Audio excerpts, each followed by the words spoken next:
Hello students, तो पिछली video में मैं आपको करवा रही थी हाइड्रोसेफेलस। आज मैं आपको क्लिनिकल फीचर्स कराऊंगी हाइड्रोसेफेलस के, जो पिछली वीडियो के अंदर कवर नहीं हुए थे। तो मैं आपको बता रही थी कि बेटा ये जो हमारे पास डायग्राम है ना, आप एग्जाम में ये बना कर आओ हाइड्रोसेफेलस के क्लिनिकल फीचर्स में। ठीक है, ये वाला डायग्राम बना के आना हाइड्रोसेफेलस के फीचर्स में। क्या है हाइड्रोसेफेलस के क्लिनिकल फीचर्स। बेसिकली बेटा यहाँ पे हमारे पास क्या पड़ी होती है, लिड पड़ी होती है। क्या पड़ी होती है, लिड का रिट्रैक्शन होता है। यहाँ पे मेरे पास थिन स्कैल्प की डायलेटेड वेन्स हो जाएंगी। यहाँ पे मेरे पास क्या हो जाएगा, यहाँ पे इस तरफ बेटा मेरे पास widely separated cranial sutures present होंगे। एंड सबसे ऊपर मेरे पास लार्ज साइज़ का हेड होगा, डिसप्रोपोर्शनेटली लार्ज साइज़ का हेड हो जाएगा।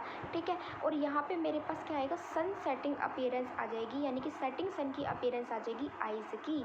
सेटिंग सन की अपीयरेंस आ जाएगी आइज़ की। इसके अलावा क्या चाहिए बेटा, ये पता है ना आपको फोरहेड होता है, सब बच्चों को ये पता है ये फोरहेड होता है, तो बोसिंग फोरहेड भी प्रेजेंट होगा, बोसिंग ऑफ द फोरहेड। ठीक है, इसको आप लोग ड्रॉ कर लेना नोट्स में। ये मेरे पास आ गया वो वाला कौन सा वाला सूचर आ गया बेटा, क्रेनियल सूचर्स आ गए, वाइडली सेपरेटेड है, जो कि disproportionative of the large size head आ गया।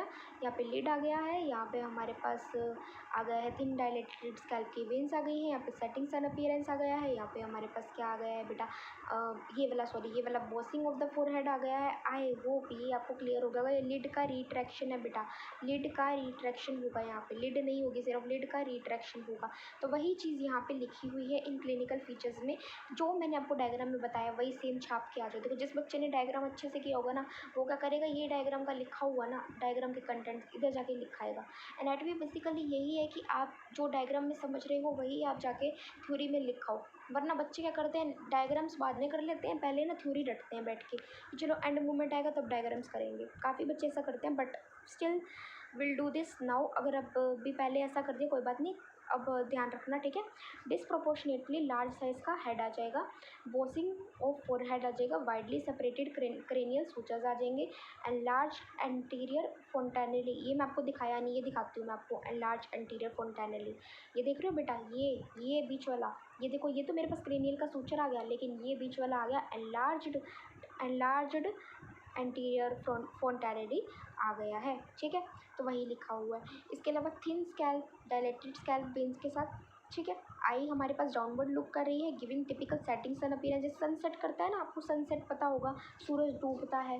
ठीक है, उस टाइम पे उस तरीके हमारी आई हमारा डाउनवर्ड पॉइंट कर रही है।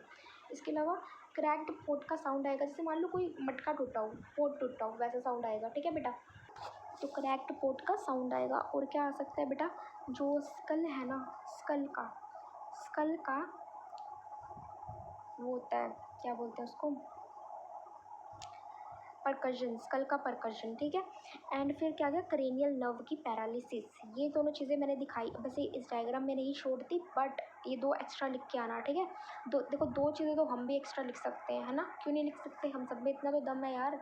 तो डिसप्रोपोर्शनेटी, तो लार्ज साइज हो जाएगा हेड का, फोरहेड का बोसिंग हो जाएगा, वाइडली स्प्रेड हमारे पास क्रेनियल सूचर्स हो जाएंगे, एंड लार्ज मेरे पास एंटीरियर फोंटेनली हो जाएगी, thin dilated veins of scalps हो जाएंगी, आइज डाउनवर्ड की तरफ देखेंगी, सनसेटिंग अपीयरेंस देंगी, क्रैक पोट की साउंड आ जाएगी, स्कल का प्रिकर्जन हो जाएगा, क्रेनियल नर्व का पैरालिसिस हो जाएगा। सो इतना ही था। तो आई होप ये आपको हाइड्रोसेफेलस की क्लिनिकल भी क्लियर होगी। तो thank you so much for watching बेटा, बाय बाय।